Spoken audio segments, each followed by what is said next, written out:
جو خدا کے غضب کے کام کو، ایک تو اپنے حد تک گناہ ہے چلو ٹھیک ہے، لیکن لوگوں کو گناہوں کے دروازے کھولنے، ان کو ایسے رستے میں ڈالنا، اللہ تعالیٰ پناہ دے۔ تو خدا کرے ہم پاکستان کے لیے بڑی دعا کرتے ہیں، خدا پاکستان ایسے سربراہ لائے جو اللہ سے بھی محبت کریں، آقا سے بھی محبت کریں، تو تمہارا خانہ آباد ہو جائے گا، اور جو ایسے نہیں ہوں گے تو بڑی مشکل ہے۔ اور تم بھی توبہ کرو، کیونکہ ہم لوگ کے اعمال کی وجہ سے ہے یہ سب مصیبت، کیونکہ آقا جی نے کہا کما تکونوا یولی علیکم، تم جیسے ہوگے ویسے تم پر حاکم آگے۔ ہم اچھے ہوتے تو ہمارے پر ایسی مصیبتیں نہ ہوتی ہیں۔ ہم خود بھی ایسے ہیں کہ سارے مل کے چاہتے ہیں کہ چینل میں خراب چیزیں نہ آئیں، عوام بھی ایسی ہے، 80% بے نمازی ہے، اور نماز چھوڑنا کفر ہے، زنا قتل سے بڑا گناہ ہے، بتائیں آپ۔ تو خدا کرے عوام کو بھی توبہ نصیب ہو، آقا جی کی محبت نصیب ہو، کہ ان کی تربیت ان کی مرضی پہ آ جائیں، تو تمہارے مرضی کے حاکم مرضی سے بھی تمہارے تصور سے بعض ایسے حاکم آئیں گے تم کو عیشی کراتے رہیں گے انشاءاللہ۔ اللہ قادر ہے۔ تو یہ اس پر ہوتا ہے، اعمال پہ ہوتا ہے، عوام پہ ہوتا ہے۔ کما تکونوا یولی علیکم، فرمایا سر جیسے تم ہوگے ویسے تم پہ حاکم آئیں گے۔ تو اللہ ان مصیبتوں سے نکالے، بڑی مصیبت ہے۔ دیکھتا ہوں یہ آقا کی طرفدار کون ہے اور آقا کے خلاف کون ہے، اور یہ کرتے کیا ہیں۔ پھر کی حالت دیکھتا ہوں کہ سیکنڈ میں مسئلہ حل ہو جائے، خدا کی قسم۔ اگر یہ مدینے چلا جائے، آقا سے معافی مانگ لینا، اماندہ کے بعد آپ کے تابع ہوتے ہیں، حیات النبی ہیں، میں نے ٹھوس کتابوں سے آپ کو حوالے دیے ہیں، تو جاؤ آقا سے عرض کرو، نہیں جاتے، سارا پاکستان سیکنڈ میں ٹھیک ہو جائے گا اگر انہوں نے نظر کرم ایک دفعہ کر دی۔ دعا تو چھوڑو، دعا تو بڑی چیز ہے، صرف رحمت کی نظر ایسے اٹھا دی نا، سب کچھ ادھر ہی باہر۔ تو خدا ان کو توفیق دے، ان کو ہدایت دے، ہمارے حاکموں کو۔ تو خدا کے حکموں کو چھوڑنا، اس پہ نہ چلنا، اس سے یہ بدحالی، یہ مہنگائی، یہ چیز آتی ہے۔ یہ جو چل رہی ہے نا، خدا کا پتہ کون چلا رہا ہے؟ حضرت محمد مصطفیٰ، کہ امت کے والی ہیں قیامت تک، ساری امت پہ نظر ہے۔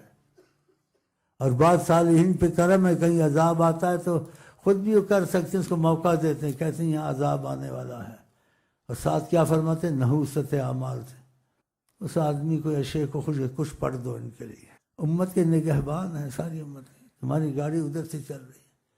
فرماتے ہیں سوموار اتوار کو تمہارے اعمال پیش ہوتے ہیں، نبی کریم فرماتے ہیں اچھے اعمال دیتا ہوں تو خوش ہوتا ہوں، تمہارے گناہ دیکھتا ہوں تو تمہارے لیے استغفار پڑھتا ہوں کہ خدا تم کو معافی دے، عذاب نہ دے۔ تو ہماری تمہاری گاڑی ادھر سے چل رہی ہے، اعمال پیش ہوتے ہیں، ساری چیز ان کے سامنے ہے، ادھر سے ان سے نہیں چل رہی ہے، یہ ان کا نام ہے، ایسے کچھ بھی نہیں کر سکتے۔ حدیث شریف میں آقا جی کیا کہتے ہیں؟ اللہ تعالیٰ نے فرماتے ہیں، کہتے ہیں میری طاعت کرو، میری عبادت کرو، رات میں تم پہ بارش برساؤں گا، دن میں تم پر دھوپ نکالوں گا، اکفکم ملوککم، تمہارا کوئی بادشاہ اگر گڑبڑ کرے گا، اللہ تعالیٰ کہتے ہیں حقیقی بادشاہ اکفکم ملوککم، تمہارے بادشاہوں کو میں کافی ہوں، ان کو دبا دوں گا، کچھ نہیں کر سکتے۔ دیکھا، اکفکم ملوککم، یہ حدیثیں غلط ہیں، صحیح ہیں، نہیں ماننی ہے قرآن عزیز۔ آقا جی کا آدمی ہو جائے نا، خدا کی قسم ساری آپ کا بوجھ وہ اٹھا لیں گے، دنیا کا، آخرت کا، ہر چیز کا۔ اگر بن جاؤ آپ ان کے، تو خدا کے آقا جی کے بن جائیں، سارے خوف ختم۔ خدا کا کوئی مقابلہ کر سکتا ہے؟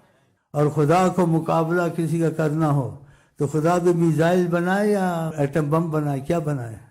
چڑیوں کو بھیج دیا، ساروں کو ستیہ ناش کر دیا، چڑیاں، ابابیل۔ اللہ کے کام ایسے انسان کی عقل سے باہر ہیں، جب مدد پہ آ جاتا ہے تو خود پتہ نہیں چلتا ہے، ایسے ہی مدد ہو جاتی ہے۔ دیکھا، تو اللہ نے کہا کس کا دفاع کرتا ہے؟ ان اللہ یدافع عن الذین آمنوا، خدا اس کا دفاع کرتا ہے جو ایمان والا بن جائے۔ اب ایمان کے کام ہم نے چھوڑ دیے، نماز ہم نے چھوڑ دی، چینل میں کھلے بے حیائی، بے فواحشی شروع ہو گئی ہے۔ بتاؤ یہ ایمان والوں کا کام ہے؟ الحیاء من الایمان، حیا بالکل ختم ہوتی جاتی ہے جو کچھ ہوا ہے۔ اب میں قصے تو نہیں سنانے ہیں، تو خدا کرم اگر نبی صلی اللہ علیہ وسلم کے تابع ہو گئے اور ان کی مرضی پہ چل گئے تو سارے حالات سیکنڈوں میں بدل جائیں گے۔ نہ تم سوچو چاول مہنگا ہو گیا، نہ سوچو دال مہنگی ہو گئی ہے، مرغی مہنگی ہو گئی ہے، سستائی کیسے ہوگی، نہ تم سوچو بینک کا دیوالیہ نکل گیا، امریکہ کا ڈالر گر گیا، اب کیا ہوگا؟